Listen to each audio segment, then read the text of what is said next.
प्रणाम भगवान। ओम श्री गुरुवे नमः। ओम गुरुर्ब्रह्मा गुरुर्विष्णु गुरुर्देवो महेश्वरः गुरुः साक्षात् परं ब्रह्म तस्मै श्री गुरुवे नमः। ओम शांति शांति शांति। ओम ब्रह्म ज्ञान और उसकी साधना द्वारा स्वामी अखंडानंद सरस्वती जी महाराज द्वारा भगवान गोनकाल स्वामी जी सर्वत्र अवस्थितो देहे तथा आत्मा न उपलिप्यते की व्याख्या कर रहे थे। स्वामी जी कहते हैं कि कल आपको संक्षेप में यह बात सुनाई थी कि आकाश का दृष्टांत है आत्मा को के सर्वगतत्व को सूचित करने के लिए है। सर्वगत जो आत्मा है वह देहगत पवित्रता अपवित्रता से उपलिप्त नहीं होता। माने यदि आत्मज्ञान होवे तो आत्मदेव तो कभी लिप्त होते ही नहीं। अब यह प्रश्न होता है कि सब शरीर में अलग अलग आत्मा है या सब शरीरों में एक ही आत्मा है। किसी को अपने शरीर की दृष्टि से इस स्थूल शरीर में बैठा हुआ आत्मा शरीर ही है और फिर ईश्वर के लिए वह शरीर और आत्मा ही शरीर हो जाता है। अद्भुत लीला है। लेकिन आपको यह सुनाते हैं कि जो गीता का ध्यानपूर्वक स्वाध्याय कर सुनते हैं, जो गीता का ध्यानपूर्वक स्वाध्याय सुनते हैं, कि जो गीता का ध्यानपूर्वक स्वाध्याय करेगा वह इस बात को समझेगा कि अधिष्ठान अध्यस्त के गुण दोष से किंचित भी संबंधित नहीं होता। सांप का विष रस्सी को नहीं लगता। सांप की जीव रस्सी को गीला नहीं करती।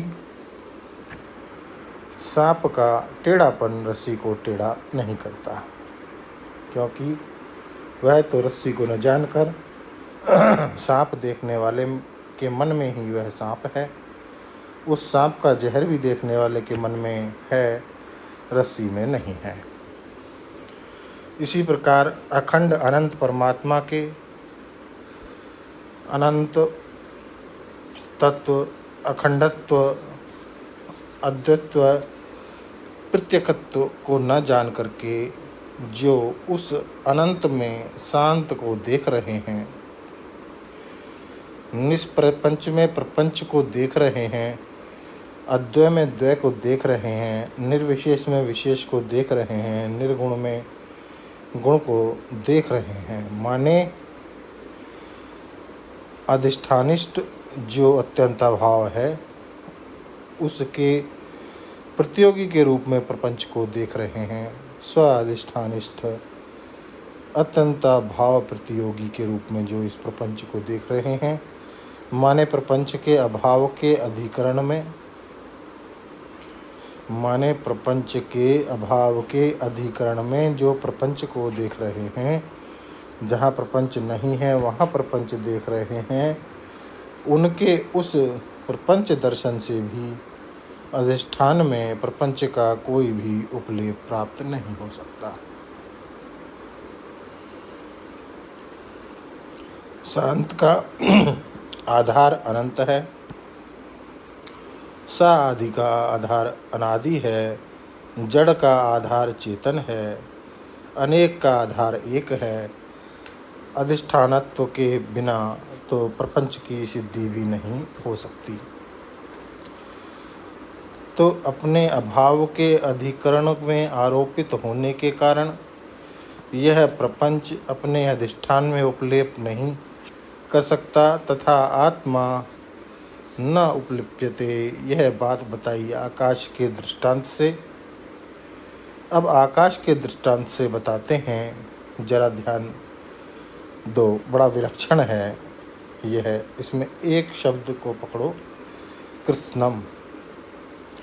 यथा प्रकाश्यते का कृष्णम लोकम इमं रवि क्षेत्रम क्षेत्री तथा कृष्णम प्रकाश्यति भारत। अच्छा, कृष्णम क्षेत्रम प्रकाश्यति, कृष्णम लोकम प्रकाश्यति, यह 2 बार एक ही श्लोक में कृष्ण शब्द का प्रयोग किया गया है। कृष्णम माने सब। अब यह देखो कि यहाँ यह कृष्णम शब्द का प्रयोग क्यों हुआ 2 बार। यह जो आप क्षेत्रज्ञ है वह आप केवल एक शरीर रूप के क्षेत्र के प्रकाशक नहीं है, इस बात को हमें नहीं भूलना चाहिए।